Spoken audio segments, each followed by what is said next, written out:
knows where Immokalee is, and driven all this way just to talk to you on behalf of their organization, the Alliance for Fair Food, and that's in coordination with the Student Farm Worker Alliance.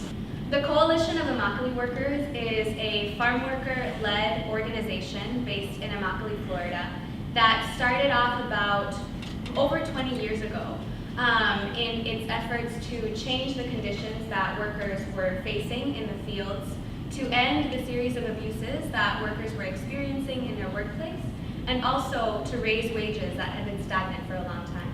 ¿Qué es lo primero que viene en sus mentes, más o menos, que han escuchado ustedes de los trabajadores? When we say farm worker, what comes to mind for you all? What have you heard about the work that we do in agriculture?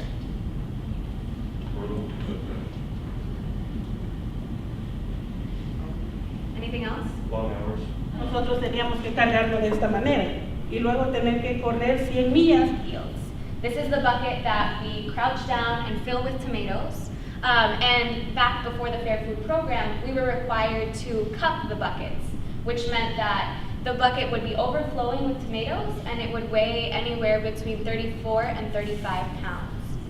After kneeling down and filling the bucket, we would then lift it up on our shoulders, like Lupe just represented, and run about 100 feet to the truck, where we would then throw it up to a dumper who would dump it out. Feel free, send it along. If you put it down on the ground. Yeah. And then you'd have to like throw it to the truck.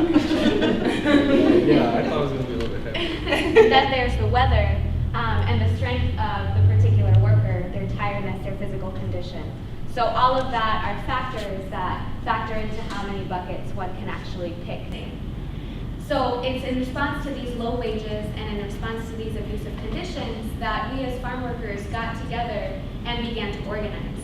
As part of this initiative to get growers to dialogue with us, we had several actions. We did work stoppages that lasted 2 weeks, but they couldn't last any longer because workers depended on these wages, living day to day with these sub-poverty wages.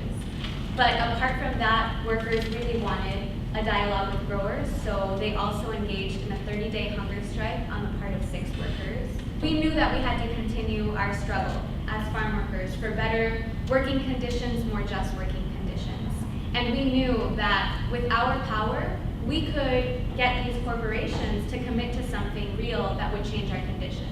What we were asking for from these companies were 3 basic demands. First, to pay a penny more per pound of tomatoes that workers picked. Second, to respect a worker-designed human rights code of conduct in which workers that reported any abuse would have no fear of retaliation, and those workers would have a voice in resolving all the complaints that they brought up.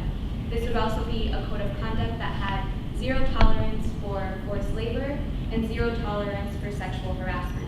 And finally, that the voice of the worker would be respected in the workplace and that workers would have a seat at the table in all of these changes. O dejar de comprar en esas corporaciones. That's exactly right. It's the consumers that eat tomatoes, that go into a supermarket or go into a fast food restaurant and buy food without necessarily knowing where it comes from.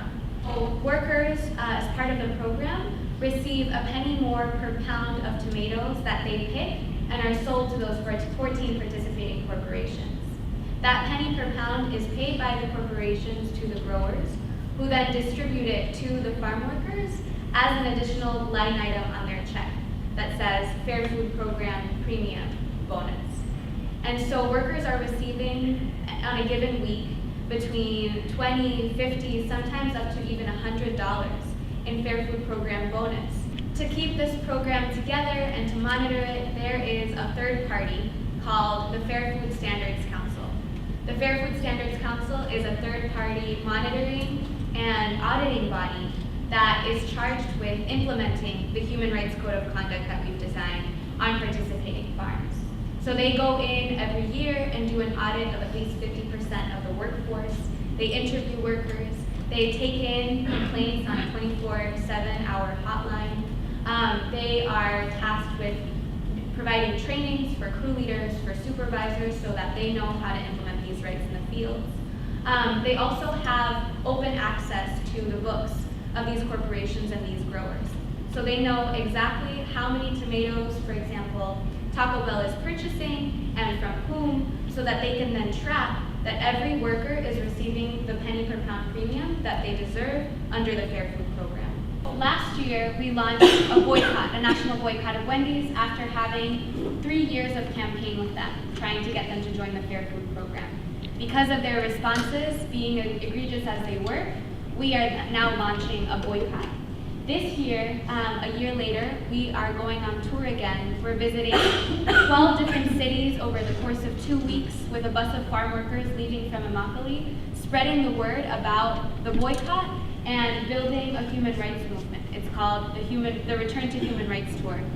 So we're calling on all of you to come out and join us on March 29th for that action and the culmination of the Return to Human Rights Tour.